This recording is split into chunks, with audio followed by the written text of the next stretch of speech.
మీ అందమైన ప్రయాణం ప్రారంభించండి. 39 మీరు తల్లిదండ్రి అవ్వాలనే కలలను సాకారం చేయడానికి సహాయపడుతుంది.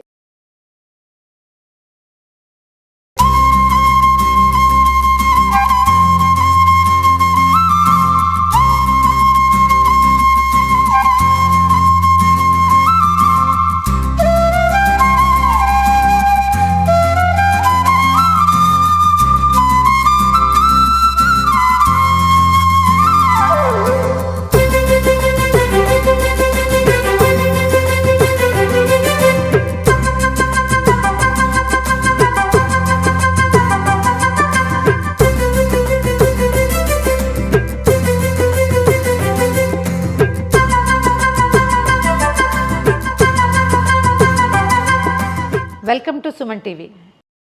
శ్రీరామనవమి దగ్గరలో ఉంది. అయితే శ్రీరామనవమికి సాధారణంగా మనం అందరం ఏం చేస్తామండి, సీతారామ కళ్యాణం ఎక్కడైనా జరుగుతుంటే అక్కడికి వెళ్ళిపోతాం. వీలైతే భద్రాచలమో వెళ్తాం, ఒంటిమిట్ట రామాలయానికి వెళ్ళొచ్చు. మన చుట్టుపక్కల ఎక్కడ రామ మందిరం ఉంటే అక్కడ సీతా కళ్యాణం జరుగుతుంటే చూడ్డానికి వెళ్ళొస్తాం. మనం ఇంట్లో ఏం చేసుకుంటాం, ఏదో చిన్న భగవద్ ఆరాధన మనకి ఎంత కుదిరితే అంత. అయితే ఈ ఆరాధన క్రమంలో రాముల వారికి ఈ రోజున నివేదన ఏం చేయాలి అంటే, శ్రీరామనవమికి పానకం, వడపప్పు, ఓ 2 అరటిపళ్ళు, ఓ కొబ్బరికాయ కొట్టాలి. ఇంతే. నువ్వు దద్దోజనం చేస్తావా, చక్కెర పొంగల్ చేస్తావా అని రాముడు అడగనే అడగడు. కమ్మగా పానకం పోయమ్మా చాలు, నువ్వు కూడా అది తాగి కొత్తగా మొదలైన వేడిని తగ్గించుకో అని చెప్తాడు. పానకం చేయటం ఎలా, అదేమైనా బ్రహ్మ విద్య కాదు, కానీ పానకం తప్పకుండా చేయాల్సిందే. చిన్న మెలకువతోటి చేస్తే దేవుడికి చక్కటి నైవేద్యం అవుతుంది. మనకి వేసవి తాపాన్ని తగ్గించుకోవడానికి మంచి ఆధారం అవుతుంది. ఈ పానకాన్ని మనం ఒక రాముల వారికి కాకుండా అమ్మవారికి నివేదనగా పెట్టుకోవచ్చు. ఎట్లా మన ఖడ్గమాల అలాంటివి చేసామనుకోండి, లలితా సహస్రనామం చేసుకున్నప్పుడు, శుక్రవారాలు ఖడ్గమాల చేసుకున్నప్పుడు, సాయంకాలం ఎప్పుడైనా అమ్మవారి పారాయణ చేసినప్పుడు నివేదన చేసుకోవచ్చు. దాంతోపాటుగా ఆంజనేయ స్వామికి మనం ఏ ఆరాధన చేసినా కూడా పానకం పెడితే చాలా మంచిదట, ఆయనకు చాలా ఇష్టం అని చెప్తారు. ఈ 2 సందర్భాల్లోనూ కూడా మనం చేయొచ్చు. అయితే పానకానికి చాలామంది ఏం చేస్తాము, బెల్లము, తర్వాత మిరియాలు, ఏలక్కాయలు వేస్తాం కదా. సొంటి వేయటం కూడా కొన్ని ప్రాంతాల్లో ఆచారంగా కనిపిస్తుంది. చిన్న బెల్లం ముక్క తరగటం, ఎంత చేసుకుంటే అంత. అయితే ప్రసాద వినిమయం ఎంత చేస్తే అంత మంచిదట. ఈ సీజన్లో అంటే ఈ చైత్రమాసంలో ఈ బెల్లాన్ని చక్కగా తరిగి చక్కగా పానకం కలిపి ఎవరికైనా సాయంకాలం పూట తాగటానికి ఇస్తే విశేషమైన ఫలితం లభిస్తుంది. పూర్వజన్మలో ఎవరికైనా మంచినీళ్ళు ఇవ్వని పాపం ఉందనుకోండి, మనకి ఆ పాపం పోతుంది. ఈ చైత్ర వైశాఖ మాసాల్లో కనుక మనం పానక నివేదన చేసి ఎవరికైనా వినిమయం చేస్తే, కాబట్టి మన ఇంటికి ఎవరైనా గెస్ట్ వస్తే తాగడానికి ఏమి ఇవ్వడానికి లేదనుకోండి, చక్కగా పానకం కల్పించేయండి. అందులో ఫ్యూ డ్రాప్స్ ఆఫ్ నిమ్మరసం వేయండి. అసలు అది పానకం అని కూడా కనిపెట్టలేరు, ఏదో చెరుకు రసం లాగా ఉంటుంది. ఎంత బాగుంటుందో. అహోబిలం దేవాలయంలో పైకి మనం కొండ మీదకి ఎగువ అహోబిలానికి నడిచి వెళ్ళాలి. కొంచెం టైం పడుతుంది, ఒక 2 గంటలు 3 గంటలు పడుతుంది. బాగా కొండలు మిట్టలుగా ఉంటాయి, చేతికర్ర సాయంతో ఎక్కాలి. అక్కడికి వెళ్తే ఆ పైన కుండలతోటి పెట్టి ఉంటుంది పానకం. ఆ పానకంలో వాళ్ళు నిమ్మరసం వేస్తారు, చెంచులు కలిపి పెడతారట ప్రతిరోజు స్వామికి నివేదన. అహోబిలం వెళ్ళిన వాళ్ళకి ఈ సంగతి జ్ఞాపకం ఉంటుంటుంది. దాన్ని గుర్తు చేసుకుంటూ మన ఇంటికి వచ్చిన గెస్ట్లకి చక్కగా పానకం కలిపి ఇచ్చేయండి. చూద్దాం ఎలా చేయాలో.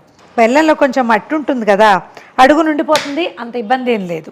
లాస్ట్ ఇయర్ కుండ కనుక ఉంటే పాత కుండ, అందులో పొద్దున్నే కలిపెడితే సాయంకాలం గెస్ట్లకి ఇవ్వడానికి కూడా పానకం పనిచేస్తుందండి. చాలా బాగుంటుంది, చల్లగా అవుతుంది, మంచి రుచిగా ఉంటుంది.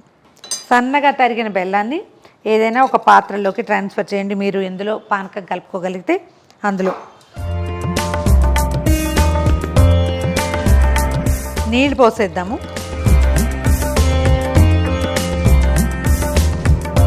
ఏదైనా ఒక స్పూన్ తోటో గరిటెతోటో బాగా 2-3 సార్లు కలిపి పక్కన పెడితే నిదానంగా కరుగుతుంది. మనం ఈ లోపల ఏలకులు అవి కొట్టాలి కదా, ఆ లోపల బెల్లం కొంత కరిగి వస్తుంది.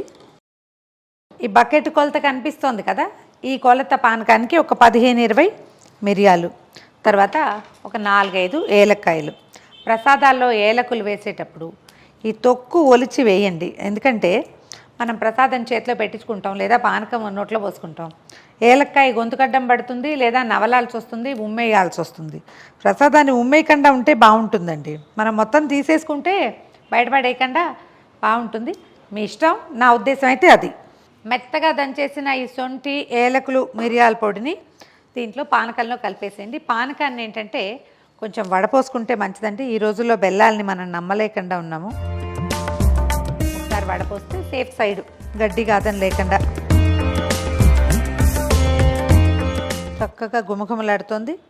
ఇలా పానకం చేసుకోవటం, చక్కగా దేవుడికి నివేదన చేసేయటం, పొద్దున పూట ప్రసాదంగా అందరికీ ఇచ్చేయటం. ఒకవేళ మనకు సాయంకాలం కావాలంటే దీంట్లో ఫ్యూ డ్రాప్స్ ఆఫ్ నిమ్మరసం వేస్తే కనుక గెస్ట్లకి సర్వ్ చేయడానికి కూడా పానకం చాలా మంచిది. ఈ కాలంలో వచ్చేటువంటి ఉడుకు ప్రాబ్లమ్స్ అంటే వేడి వల్ల వచ్చే సమస్యల్ని బాగా తగ్గిస్తుంది. కానీ రోజు తీసుకోకూడదు అని చెప్తారు. వన్స్ ఇన్ ఏ వైల్ తీసుకోవచ్చు. చేసి చూడండి. అయితే ఇప్పుడు ఒకవేళ మనం దేవుడికి పెట్టేటప్పుడు ఒక చిన్న అమెండ్మెంట్ అది కూడా చెప్తాను.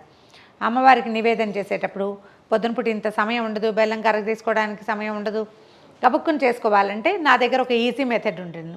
ఏలకులు, మిరియాలు, తర్వాత ఆ మాత్రం పటిక బెల్లం చక్కగా గ్రైండ్ చేసేసేయండి. తెల్లగా మెత్తటి పొడి వచ్చేస్తుంది. డబ్బాలో పోసి పెట్టుకోండి. ఏ రోజైనా పొద్దున గబుక్కుని ఖడ్గమాలు చదువుకుంటున్నామంటే ఆ డబ్బాలోంచి 2 స్పూన్లు ఒక మంచి గ్లాస్లో వేసి మంచినీళ్ళు పోసేస్తే నిమిషంలో కరిగిపోతుంది. అది చటుక్కని నివేదన చేసుకోవచ్చు. Easy method. అయితే పటిక బెల్లపు పానకం కూడా అమ్మవారికి చాలా ప్రీతట, చలవ చేస్తుందంటారు. అలా కూడా ట్రై చేయొచ్చు. చేసి చూడండి.